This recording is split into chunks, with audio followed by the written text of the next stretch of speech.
क्या इमामी तूफान की तैयारी कर रहा है? काफी समय से सिर्फ क्रीम, तेल और पर्सनल केयर उत्पाद बेचने वाला ब्रांड अब फिर से बदलने की खामोश तैयारी में है और यही चाल बाजार के बड़े खिलाड़ियों को बेचैन कर चुकी है। लेकिन असली सवाल है, इमामी क्या छुपा रहा है और किन पैंतरों से वो आने वाली लहर चलाना चाहता है। इमामी की शुरुआत 1974 में कोलकाता में हुई, एक छोटे से हर्बल कॉस्मेटिक यूनिट के रूप में। देशी औषधि परंपरा और हर्बल देखभाल से शुरुआत हुई और धीरे धीरे यह ब्रांड गर्भित उम्मीदों और विश्वास की वजह से रोजमर्रा की जिंदगी का हिस्सा बन गया।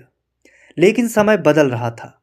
किफ़ायती दवाइयाँ, नए एफएमसीजी ब्रांड्स, बदलती खरीदारी और डिजिटल मार्केटिंग के दबाव ने इमामी पर प्रश्न खड़े कर दिए।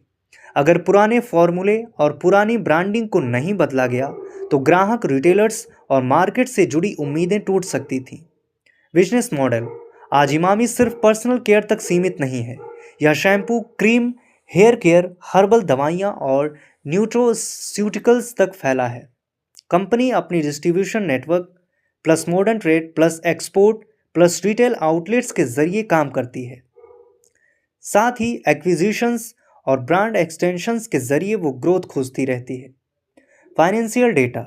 इमामी की मार्केट कैप अंदाजन 22,300 से 23,000 करोड़ रुपए के लगभग है। डेब्ट टू इक्विटी रेशियो बहुत कम है, लगभग 0.02, यानी कंपनी डेब्ट फ्री या नियर डेब्ट फ्री स्थिति में है। Latest share holding pattern. Promoters लगभग 54.84%, म्यूचुअल फंड्स 22.97%, फॉरेन इंस्टीट्यूशंस 10.9%, बाकी retail out others. Partners. Emami ने अपने डिस्ट्रीब्यूशन व सप्लाई चेन को मजबूत करने के लिए कई पार्टनर्स और सप्लायर्स से टी अप किया है। साथ ही उसके under arm company Emami agrotech के साथ एक्सपेंशन और फूड्स वर्टिकल विस्तार किया जा रहा है। एक्सपेंशन। 2025 में इमामी एग्रोटेक ने नया कदम उठाया है। ब्रांडेड स्टेपल्स मार्केट में एंट्री। उन्होंने आटा, मैदा और सूजी की ब्रांडेड रेंज लॉन्च की है। कंपनी का लक्ष्य अगले 3 से 5 सालों में फूड्स बिजनेस को 2,000 करोड़ रुपए तक ले जाना है। साथ ही रेडी टू ईट और फूड स्टेपल्स से लेकर ग्रोसरी तक का दायरा बढ़ाया जाना है। रिस्क। लेकिन हर क्रांति में खतरे भी शामिल हैं।